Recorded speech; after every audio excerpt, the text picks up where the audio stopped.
Tanong niya ng kalma ako lang to.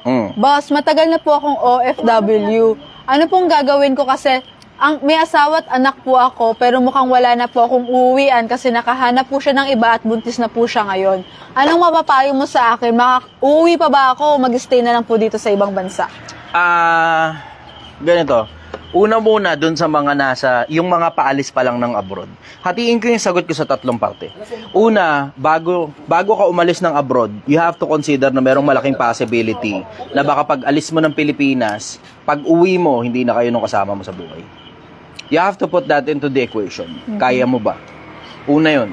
Kasi ando na tayo dun sa konsepto na kaya ka nga mag-a-abroad para gumanda yung buhay ng pamilya mo. Pero minsan may mga pagkakataon, yung mismong dahilan kung bakit gusto mong gumanda yung buhay ng pamilya mo o yung paraan kung paano gaganda yung buhay ng pamilya mo, siyang magiging mitya pa ng paghihiwalay ninyo at pagkasira ng pamilya mo. You have to put that into the equation na hindi pera ang pinaka-importanteng bagay sa mundo. Hindi pera ang pinaka-importanteng bagay sa mundo. Pag may pamilya ka, I strongly suggest wag ka na mag-abroad. I strongly suggest wag ka na talagang mag-abroad. And it's just a suggestion. It's not an advice. Bakit? Kasi meron namang mga pamilyang umusad sa pag-abroad nung kung sino man diba? Merong mga umusad. Ngayon, isa pang parte, yung mga nasa abroad na, you make sure you maintain an outstandingly good communication. Dun sa kasama ninyo sa buhay. Kasi pag sa kawalan ng communication, yung relationship mismo namamatay. Kasi ang daling humanap ng kapalit in case hindi nyo napapansin. Ngayon panahon ng social media, napakadali ng humanap ng kapalit. Oo, baka ikaw na nag-abroad, hindi ka naghahanap ng kapalit. Pero baka siya na nandito sa Pilipinas at naiwan, baka siya yung naghahanap ng kapalit. Ito, mas worse. Nag-abroad ka, tapos ikaw pala yung naghahanap ng kapalit. Nangyayari yan every now and then. Tapos, sa mga naman problema na dun sa pagsasama nila, Ito ko naman learning na sa mga you have to put into consideration na pag hindi mo tinapos yung kontrata, may possibility hindi ka na makabalik dyan sa parehas na bansa kung saan ka nanggaling. Anong assurance na pag umuwi ka ng Pilipinas, kaya mo pang ayusin yung pamilya? Kailangan mong umuwi para sa mga anak mo. Nagkakatalo na lang sa timeline. Kasi, hindi mo naman alam kung ano mangyayari pag umuwi ka ng Pilipinas. Pwedeng maging kayo pa uli, pwede namang hindi na. Pero dun sa konsepto na nabuntis na yung asawa mo ng iba, tapos magkasama na sila, malabo nang bumalik pa sa'yo yan.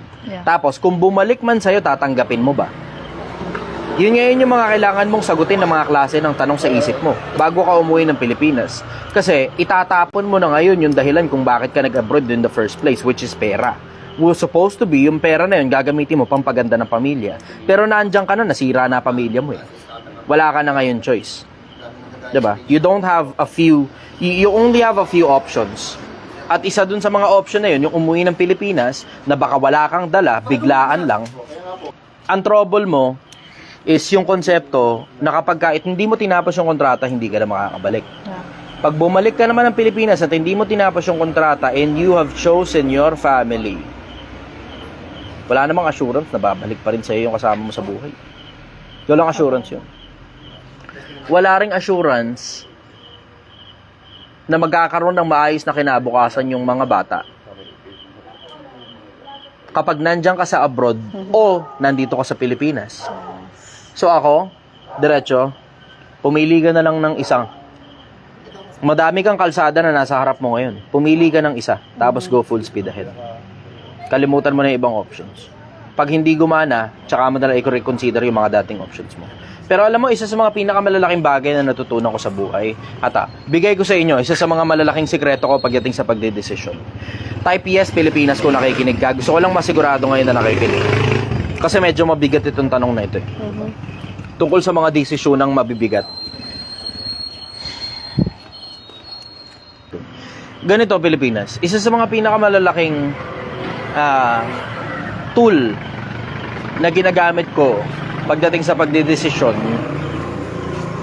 yung konsepto na lesser evil. Sige, best case scenario. You would want best case scenario. Pero pag gantong ipit ka, tapos lesser evil na lang yung pinipili mo, pili ka lesser evil. Kung ako yung mapupunta sa ganong sitwasyon, hindi ko sasabihin sa'yo ganito ang gawin mo. Hindi ganun. Hindi ganun. Bakit? Kasi you're faced with multiple path at the moment. Ang trouble mo kasi, one way or the other, alam mong hindi magiging maganda yung turnout niyan eh. Pag nagstay ka dyan, ang mga anak mo mapapabayaan. Pag umuwi ka naman ng Pilipinas, nang walang kapera-pera, napunta lang sa wala yung dahilan kung bakit ka nag-abroad. So wala ka talagang choice eh. You just have to choose lesser evil. Pag ako pumipili, pili ako lesser evil. Kung talagang pantay talaga lahat, kasi kamukha nito mukhang pantay lahat eh, di ba? One way or the other, talagang, alam mo yun, wala talaga eh. Wala ka talagang tulak kabigin eh. So ako, kung ako yung nasa ganyang sitwasyon, pipili ako ng isa. Isa lang. Tapos kakalimutan ko na lahat ng ibang options. Yung options ang kakalimutan ha, hindi yung mga anak ha. Baka tangina, bumuo ka naman ng bagong pamilya sa abroad, tapos pinabayaan mo na yung mga anak mo, di lalo mo sinira yung pamilya mo. Yung options yung kakalimutan mo. Pili ka ng isa, go full speed ahead.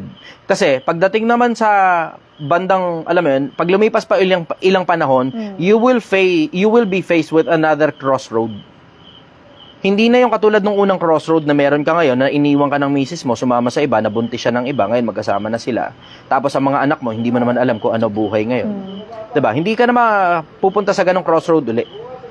Another crossroad na naman yan. So another crossroad na maaaring makita mo, pag tumuloy ka dyan sa abroad, tuloy-tuloy na papasok sa'yo yung pera, iniipon mo yung pera, pinapadala mo yung para sa mga anak mo, para sa mga anak mo na lang. Pero iniipon mo yung majority ng pera. Ngayon, another crossroad that you will be facing is magkakaproblema ka naman ngayon sa mga anak mo. Bakit? Wala silang magulang eh. Wala silang tatay. Wala rin silang nanay. O baka meron silang nanay, pero yung nanay nila sumama sa iba, tapos baka hindi rin sila gusto ng bagong kasama. Diba? Another crossroad na naman yun. Tapos, you will be faced with another crossroad pag pumili ka uli ng isa pang path. Uwi ka ngayon sa Pilipinas, dala mo ngayon lahat ng pera. Ano ngayon ang gagawin mo sa buhay mo? Kaalagaan mo yung mga anak mo, that's for sure. Kung mapupunta sa'yo. Pero kung hindi mapupunta sa'yo, ano ngayon ang gagawin mo sa buhay mo? Tapos, pag pumili ka naman ngayon ng isa pang path, you will be faced with another crossroad again. Na pinili mo halimbawa na gamitin yung pera pang negosyo. Anong assurance na puputok yung negosyo? At pumutok yung negosyo. You will be faced with another crossroad again. Or, hindi pumutok yung negosyo. You will be faced with another crossroad again. Either local employment o babalik ka na naman sa abroad. Tapos pumili ka local employment, you will be faced with another crossroad again, financial difficulty. Yun na isa sa mga bagay na na-realize ko tungkol sa buhay. Pili ako ng isa, tapos diretso na, full speed ahead. Wala kang tulak kabigin eh. Wala kang tulak kabigin. Pero kung ako yung nasa ganong sitwasyon, ipit ka between short term and long term. Ang short term, umuwi ka sa Pilipinas, makakasama mo yung mga anak mo, o baka hindi, pero makakausap mo yung mga bata. Ayun na short term. Ang long term, mag-i-stay ka dyan sa abroad, kikita ka ng maraming pera, pag nagka-problema ngayon, yung kabila, baka bumalik sa'yo. Pero, kung tatanggapin mo pa ba? Pero, marami kang pera. Pero, eto rin ang problema, marami ka nga ba talagang pera? O baka pinamumudmud mo lang sa pamilya mo lahat ng pera? Na baka hindi nga yung mga anak mo yung nakikinabang kasi konti lang binibigay mo sa mga anak mo. Pero baka binibigay mo sa nanay mo yung pera. O baka sa mga kapatid mo. O baka pinapautang mo sa kung kanino man tropa na hindi nagbabayad. So ngayon, tatanungin kita, kamusta ang ipon mo dyan sa abroad? Yung ipon mo ba sapat para umuwi ka na at makapagsimula ka ng buhay din sa Pilipinas? O kulang pa? Yun ngayon. Sagutin mo yung tanong na yun sa isip mo. Tapos, sagutin mo ngayon sa isip mo kung ano ba talaga yung pipiliin mo dun sa dalawa. Uuwi ka ng Pilipinas with your money o mananatili ka dyan sa abroad, dadagdagan mo pa yung pera. Yun yung mga tanong na kailangan mong sagutin on your own. Hindi ako makakapili ng isang path para sa'yo. Bakit? Kasi pag pumili ako ng isang path para sa'yo at nag-advise ako sa'yo at pumalpak, kasalanan ko ngayon yun. Pero, pagka naman nag-advise ako sa iyo ngayon at gumana, i-credit mo ngayon sa akin. Hindi mo ma-credit sa sarili mo yun. So ako, ang sasabihin ko sa iyo, diretso. Hindi ako makakapag-desisyon para sa iyo at hindi rin ako makakapag-advise para sa iyo. Ang kaya ko lang ibigay sa iyo, clarity. Kung ano-ano yung mga kalsada na nasa harap mo para makapili ka ng maganda. Yun ang sagot ko ron.